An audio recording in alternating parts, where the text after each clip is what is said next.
Hi guys, it's Doc Curry, and for the past 18 months, we've had a lot of data showing that a recession would start soon. But today, we got information that a recession may have already started. I'm gonna tell you what's going on, so let's get into it. Now, before I get to the data that shows a recession may have already started, I want to go over the data that came out that shows that any recession we do get could be really, really bad. On Monday, crude oil jumped over 6% after a surprise production cut by OPEC Plus. Oil prices are now on track for their biggest gain in nearly a year. Oil prices haven't risen this much since Russia first invaded Ukraine last year, and you might remember what happened to gasoline prices. They skyrocketed to well over $4 a gallon nationwide. Now, as oil prices rose last year, President Biden stepped in and started releasing oil from the strategic petroleum reserves in order to get oil prices down. And that had the effect of reducing oil prices by about $1 per gallon for what you actually pay at the pump, which was a significant decrease in gasoline prices and really helped to lower inflation. The problem is those strategic petroleum reserves are now depleted, and President Biden will not be able to lower the gasoline prices artificially anymore. And this has really got the president upset and mad at OPEC Plus. And OPEC Plus's plan for a further production cut may push oil prices towards the $100 mark again. The cut could also reverse the decline in inflation, which would send inflation back up, which would complicate central banks' rate decisions. Remember, the market is pricing in 3 or 4 rate cuts this year in anticipation of the Fed cutting rates because inflation would go down. But with oil prices rising, this could cause inflation to turn around and start going back up again, which means the Fed might have to raise rates faster once again.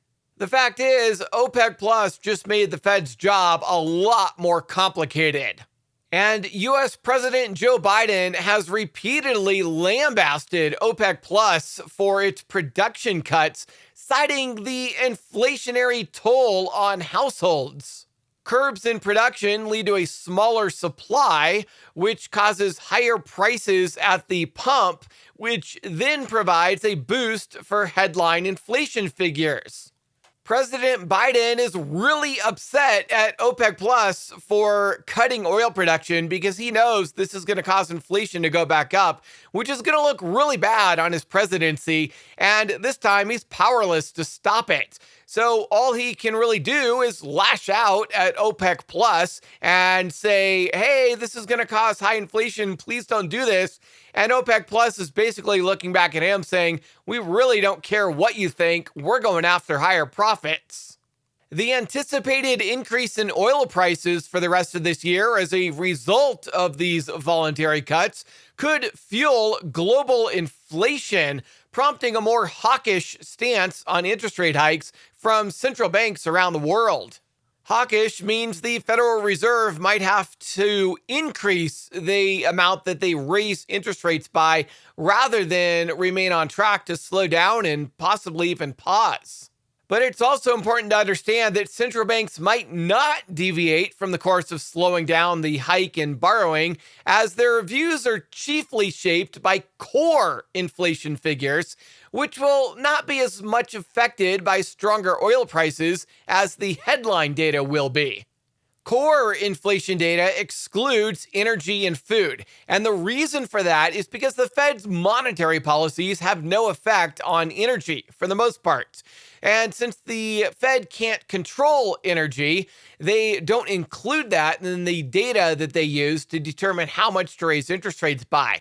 So even though the increase in oil and gas will significantly increase the headline inflation data, it will not increase the core inflation data, which is why, even though inflation might go back up, the Federal Reserve might continue on their path of slower interest rate hikes and possibly even pausing, because the data they can control, that is the core inflation data, won't necessarily go up as oil prices go up. Now, the U.S. can attempt to combat the price hikes in oil by releasing further volumes from its Strategic Petroleum Reserve. The problem with that, though, is that the Strategic Petroleum Reserve is currently at the lowest level that it has ever been at in the history of the United States. And if President Biden were to release more oil, it would leave us with absolutely no oil in the event of a real emergency. So really, President Biden can no longer release oil from the strategic petroleum reserves without causing devastating, catastrophic damage if we actually enter a real oil crisis where oil is no longer available. And this is one reason why investor Michael Farr says Wall Street should not be hoping for rate cuts. Wall Street is currently pricing in 4 rate cuts this year. And that's one of the reasons why the stock market has been rallying, is in hopes that the Federal Reserve is not going to increase rates. They're not going to pause. They're actually going to cut rates. Essentially, after Jerome Powell said the market is getting it wrong in expecting rate cuts this year, the stock market is fighting the Fed, and the stock market is thinking that Jerome Powell is wrong. They're liars. They're actually going to cut rates. And so far, fighting the Fed seems to be working, but you got to be careful, because there's a reason why there's that old saying, don't fight the Fed. Still, Wall Street is desperate for the Federal Reserve to stop raising rates and begin easing, but Wall Street couldn't be more wrong. The Federal Reserve's 2 mandates are price stability and maximum employment. They are not mandated to make the stock market go up. And right now, the price stability thing isn't working. With oil prices rising and inflation coming back, and in a moment, I'm going to show you another data point that shows inflation is starting to rise once again, the Federal Reserve is going to have to keep raising interest rates in order to get inflation down. The Fed hates to make the same mistake twice. Their most glaring historical mistake from the 1970s and early 1980s has been easing prematurely. Defeating inflation, even the part of it that is their own making, is job number 1. They do not want to repeat the mistake of pausing too early and seeing inflation come back. The Federal Reserve is not going to cut rates because they want to help the S&P 500 climb to new highs. They will only cut when they must rescue the economy from a recession. This is not a desirable moment. It will be ugly. If the Federal Reserve cuts rates, it's because the U.S. economy has entered a massive recession. So what does that mean if the stock market is pricing in 3 or 4 rate cuts this year? Is the stock market predicting a massive recession? Well, no, the stock market has this rose-colored view that inflation is going to come down without a recession. Some on Wall Street are calling for 3 rate cuts before the end of the year. These folks must be expecting a severe, almost dire economic contraction, because that's the only reason the Fed would reverse course and start cutting rates. History tells us that this rose-colored outcome of inflation just magically coming down without a recession is quite unlikely. And by quite unlikely, I mean it's never happened before in the history of the United States. Every single time the Fed has cut rates, it has been because we have been in a recession. We always enter a recession when the Fed raises interest rates like they have been doing. 12 out of 12 times, 100% of the time, we get a recession. And now there's more economic data pointing to inflation going up again. After 7 straight months of declines, home prices suddenly jumped. And yes, home prices are included in the core inflation that the Fed uses to determine whether or not to raise interest rates. So this jump in core inflation could cause the Fed to actually increase interest rates even more, not cut them like the market is currently pricing in.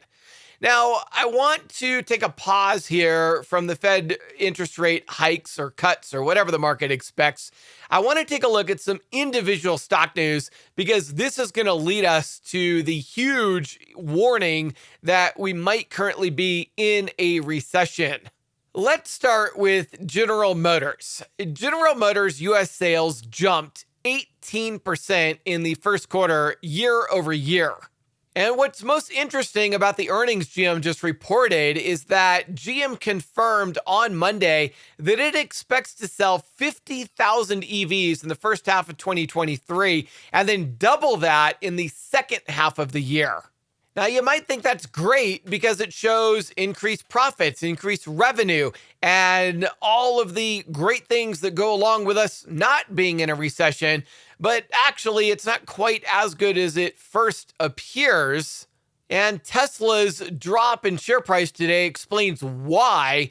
Essentially, investors are concerned that more price cuts are coming. Tesla reported a record increase in deliveries over the weekend, which I explained in a little bit more detail in yesterday's video. And part of the reason why Tesla saw such a large rise in deliveries was because of their major price cuts. They had significant cuts in price. And while this does increase their delivery numbers, and while this does increase revenue, it hurts earnings.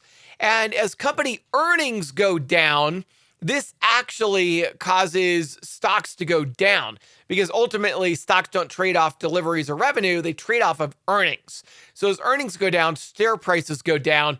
And as earnings go down, this also causes a recession because companies have to do layoffs and this sort of thing.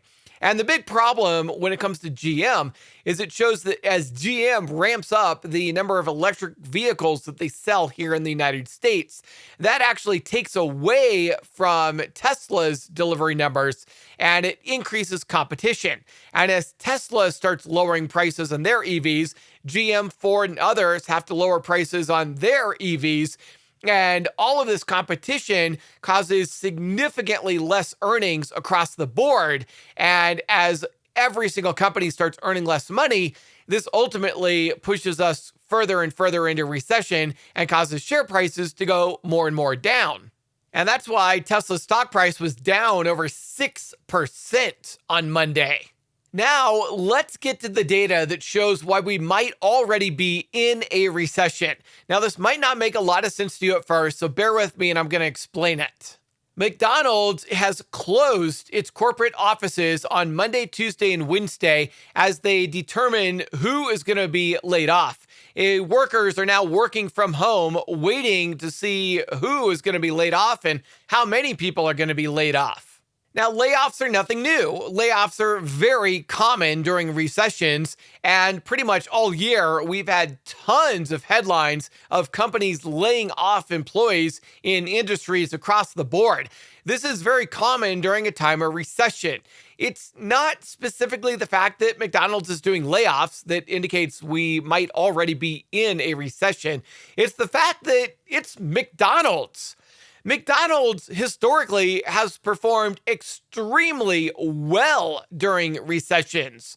And that's because as people have less money and they're making less money because we're in a recession and prices are up and earnings are down and people aren't making money because they don't have jobs or they've had reduced hours or reduced pay, people tend to go to McDonald's because the food is cheaper than other fast food restaurants. But this time, even McDonald's is struggling. And if the economy is so bad that McDonald's is struggling and having to do layoffs, this is a huge red flag.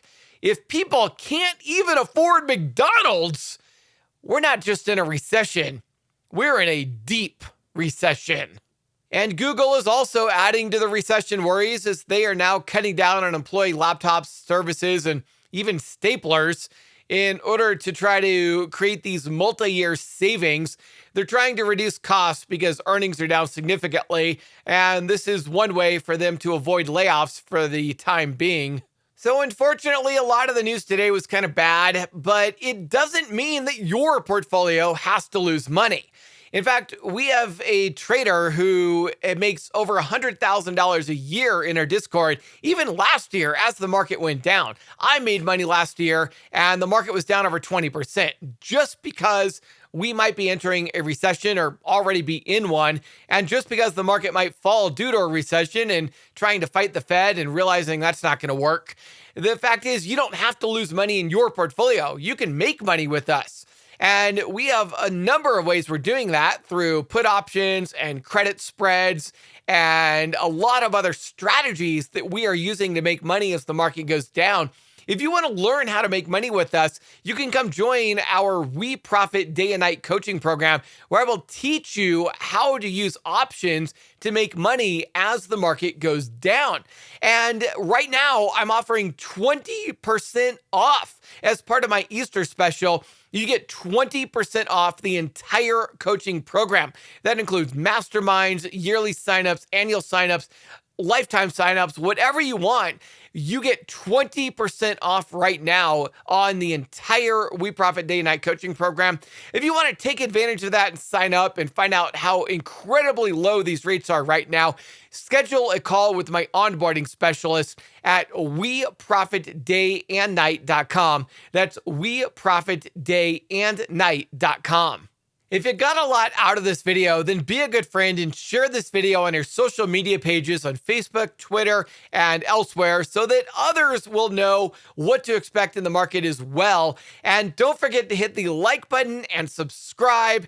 And if you're on YouTube, click the bell icon and click all so that you can get notified when I release my next video. If you're currently subscribed, just go down, make sure the bell icon is checked to all so that you can get your notifications.